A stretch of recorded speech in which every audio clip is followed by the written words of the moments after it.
vais raconter maintenant est un peu triste. C'est l'histoire d'un employé. L'histoire se passe aux États-Unis, un employé de la voie ferrée. Il se retrouve coincé dans une chambre froide, dans un camion réfrigérant, après que tout le monde soit parti du lieu de service et qu'il n'y a plus personne pour lui ouvrir. Lorsque Nick se rend compte qu'il est coincé dans un camion réfrigérant et qu'il n'y a plus personne pour lui ouvrir, il va commencer à frapper la porte tellement fort que ses coudes et ses bras vont commencer à saigner. Alors, en train de sombrer dans le désespoir, il va se dire, s'il passe la nuit dans cet endroit, certainement il va mourir. Il a vu un bout de papier qui était là et il a pris un bic dans sa poche pour commencer à écrire un dernier mot pour sa famille. Et ce qui s'est passé effectivement le lendemain matin, c'est qu'on est venu justement le trouver mort. Apparemment des suites de réfrigération. Mais la chose étonnante concernant cette histoire, c'est que lorsqu'on a fait l'autopsie et l'enquête, comme vous savez, de ce côté-là, il y a toujours des enquêtes, on ne conclut rien sans enquête.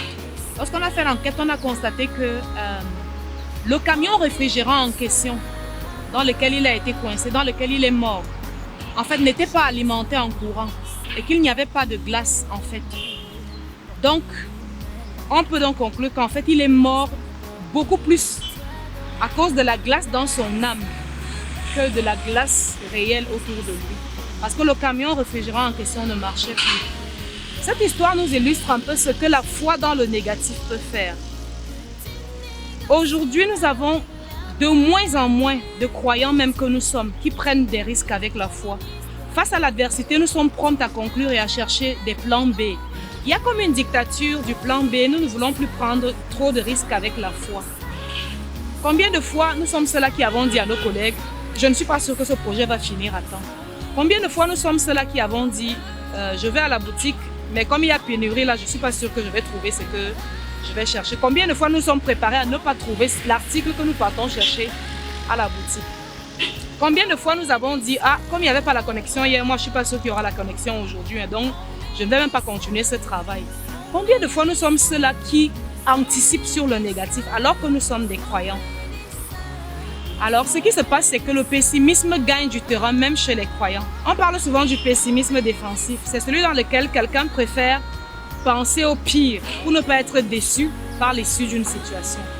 Il y a aussi ce qu'on appelle le pessimisme de préparation. C'est celui-là qui est supposé simplement vous préparer à affronter un malheur ou alors une occurrence négative. Et on parle aussi, c'est vrai que celui-là c'est le plus, on parle du pessimisme de superstition. Dans celui-ci, quelqu'un préfère penser au pire pour ne pas porter malheur au meilleur. Et ces choses sont en train de s'introduire de manière insidieuse, même dans le comportement des croyants que nous sommes. Hébreux 11, verset 6, la Bible déclare que la foi est agréable à Dieu. Sans la foi, on ne peut pas être agréable à Dieu. Et si on n'est pas agréable à Dieu, on lui est désagréable. La foi est comme un muscle. Si on ne l'utilise pas au quotidien, dans les petites choses, les petits détails, le muscle s'atrophie. Nous devons exercer notre foi au quotidien, dans les petites choses au quotidien, pour qu'elle puisse grandir et faire des exploits. La Bible déclare que si au jour de l'adversité tu faiblis, ça veut dire que ta force était petite en réalité. Face à l'adversité, si nous avons développé notre foi dans les petites choses, elle sera en mesure d'absorber l'adversité.